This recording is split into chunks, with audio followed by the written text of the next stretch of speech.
Hi everyone, welcome. Today we're going to be doing the Leetcode problem number 977, squares of a sorted array. So the problem states, given an integer array nums sorted in non-decreasing order, return an array of the squares of each number sorted in non-decreasing order. So we're given an array of numbers and we want to return another array that has all those numbers squared. One way of going about this is iterating through this array and squaring each number and adding that number to an array. That would work. However, after we add the number to the array, we have to then sort it again in order to return that new array in non-decreasing order, and that sorting costs us a lot in terms of runtime. Not a lot, but it's more than we would like. It would be O of n log n. So there is a better way to do this where we only have to iterate through the array once and we don't have to do any sorting because we already know that we're given an array that's already sorted. So we want to take advantage of that. So the way we're going to do this is we are going to basically use 2 pointers comparing the leftmost number to the rightmost number and basically comparing the absolute value of the leftmost number to the rightmost number, because we know that that is what is going to determine which one is going to be larger once it's squared. So for example, here we have -4 and 10.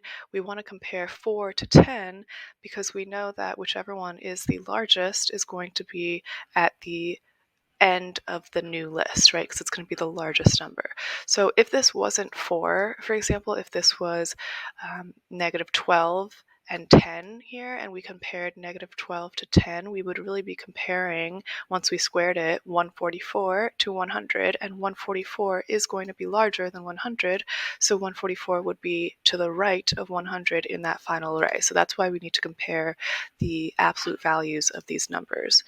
So let's go ahead and let's start with a result array just so that we can store our answer, and then let's start with 2 pointers. So we're going to have a left pointer and a right pointer.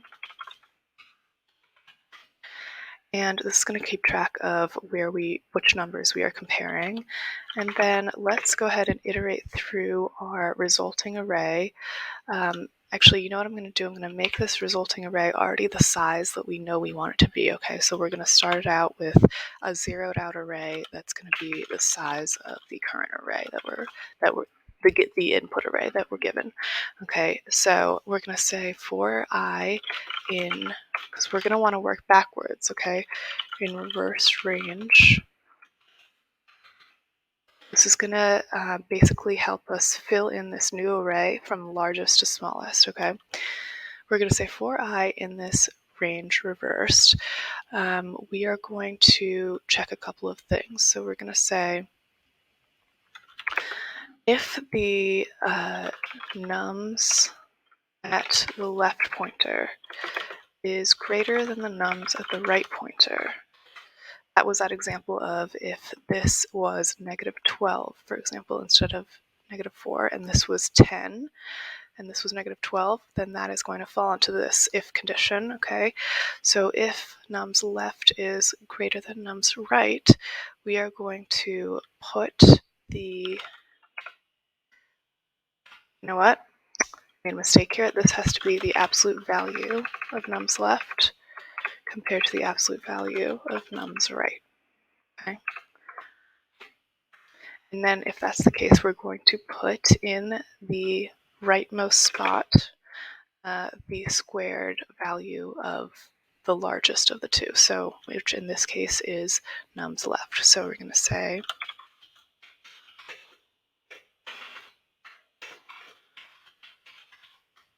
okay, and then we're going to increment the left pointer.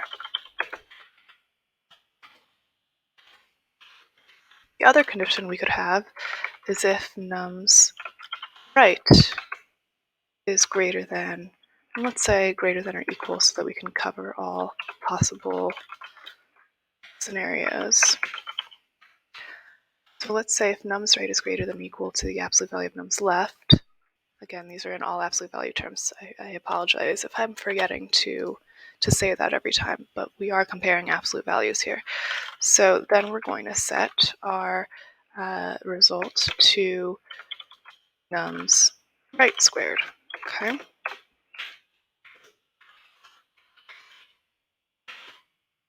And then we're going to decrement our right so that we're moving closer towards the center. Okay, so we're going to now say situation. And one thing I'm going to add in here is that, I don't want to be going through both of these if conditions. So if we do hit that first if condition, I'm going to say go ahead and continue in the loop. We don't want to even look at this once we've hit that first condition, okay? And, we could put one here too, although it will automatically continue in the loop. And then once we've, added all of our values from largest to smallest into our new array, we just want to return that new array. So let's go ahead and run that, see if that works. Okay, that is accepted for our first test case. Let's run it for all of the test cases, and it is indeed, can't see it, but it is indeed accepted. And so there you go. That is how you solve the Leetcode problem number 977, squares of a sorted array.